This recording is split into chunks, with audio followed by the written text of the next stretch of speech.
in a row. And the only team to get over 10 rounds on Nuke versus them is ENCE. Half buy-in from the Ninjas in pajamas. Rain at the helm of the hold. Another ridiculous stat to pile onto that. FaZe 70% win percentage on CT side of Nuke. A walk through smoke just won't cut it. Not today, Hampus. But Hampus isn't the only one who's sniffing out routes outside. And Rez will manage to skate by that initial one. Look at this, Rain back turn. He gets past the garage door. Rez is gonna follow. Oh, executed. Yeah, that's one in the bag. He'll continue his journey.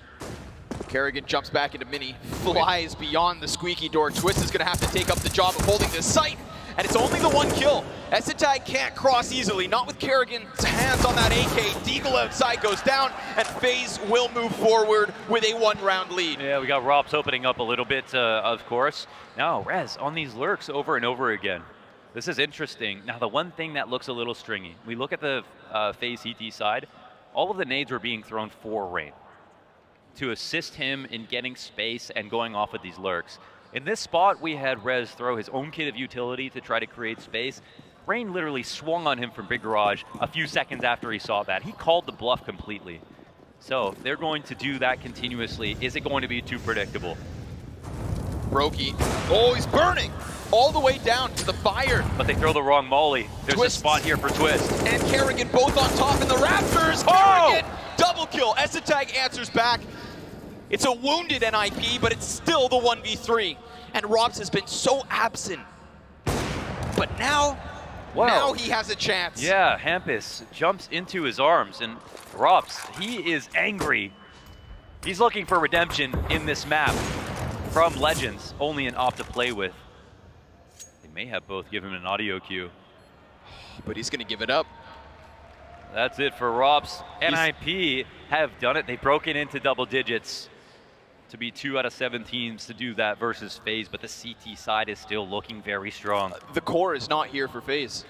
Brokey has 6 kills, Twist has 8, and Robs is also on 6. You look over to the NiP squad, and you've got guys like ENCE and Plopsky who are right there with Rez and Hampus, who have given us those more stable performances. That's a very good point. I mean, we point to that upper hold as a great example. It's one where Kerrigan has been trying to help both upstairs and outside, and in this spot, he doubles up as an anchor, playing in Mustang, waiting above Twist, and again, the molly is thrown and leaves a gap on the left side of Hut, so Twist can stay there, and he doesn't get a kill.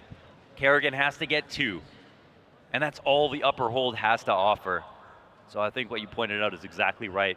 You know, you want teams to have players who don't often have good performances to step up once in a while, but it is actually worrying when that happens too consistently over your core. And the reason is those 3 players have the most space. They have the best spots. They're the ones who can ask for all the flashes. They can be liberal on their peaks.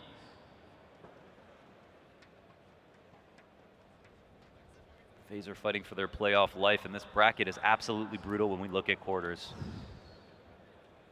You know, FaZe, they're expected to be the challenger to Na'Vi in the finals. If you had to predict the bracket right now, that's what the majority would say. Yeah. Sometimes you their first test in the Ninjas, a very green group of Ninjas at that. You have to strike that balance between seeing the trophy in your hands but not thinking too far into the future, because at the same time, if they ever get to Na'Vi, it'll be a few series from now. It'll be a tough road, and they know that they have to be warm right away. NiP again trending up like crazy. And sort of out of nowhere. Absolutely. I think they made that move to get Prol, and it was T-side that was their biggest issue. That was the point that had to keep being brought up. You know, and then the fact that they had to fill the shoes of Device, and as a tag again in their big games has done enough.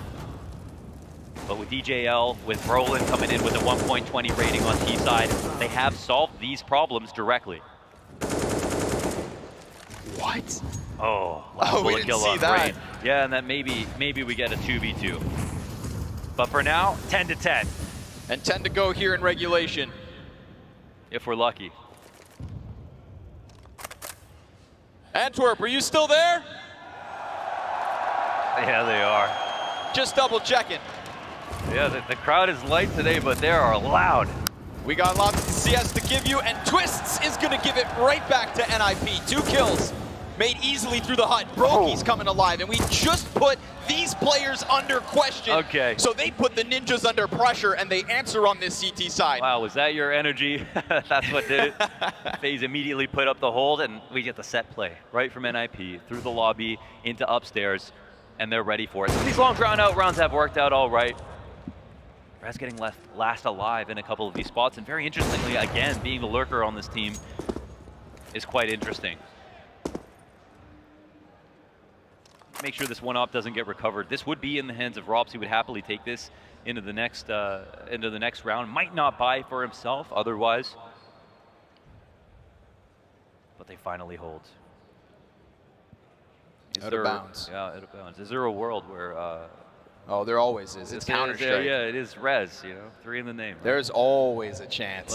Let's see, and look at his first victim turn sideways as he works out into Mini, and Rain doesn't have a way to fall back, so he has to absolutely win his duel. But like you pointed out, Rain has been winning his duels. Kerrigan have been winning their duels, and at the very least, they are buying time for their teammates to get back into it, to slowly wake up.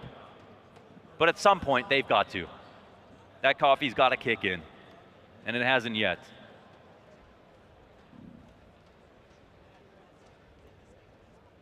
NiP look to etch their names into the tablet of history, and we know that so far they have already put up such a great performance to get to this point that they could feel like this is adequate. But with the amount of momentum that they have right now, just getting into quarters, I mean, if they know that if they win this series, they might see themselves in grand finals, taking out one of the favorites here at Antwerp right away. You beat FaZe in your opener, and it feels like you can run all the way, no doubt. And it is true. It is true. But for now, they trail, and will also have to come in with a lesser buy. Mac-10 here in the hands of Plopsky, Tech-9 for Brolin. We've got an edge for FaZe in both round count and economy. Time to wake up. Brokey gonna take down half of Hampus outside. Brolin pressed close, almost able to punish, but now Rops is looking a little lively. Yeah. At the very least, that's the pistol taken down. You still have those 3 rifles in the hands of NiP, which means the threat is very much real. Yeah, you might feel a little insecure in this spot, crossing outside, knowing that your 1 ramp holder has died, because that means Robs could have taken over lobby, but they'll continue forward with the plan. And Twist gets the headshot in an instant. A second melted off of the side of Mini. Robs comes back from hell. Plopsky trying to buy time, but there it is, turned into the 1 kill towards Garage, and the SMG, the lonely SMG is all that's left. Kerrigan shuts it down. FaZe continue forward, putting distance between them and the Ninjas. Yeah, you know, Twist has a great haircut, but it turns out he's a great barber as well. Those are 2 clean kills inside of Mini, and 1 of 3 players that we have once again referenced need to get back in the server. He ties his kills and deaths now with 13.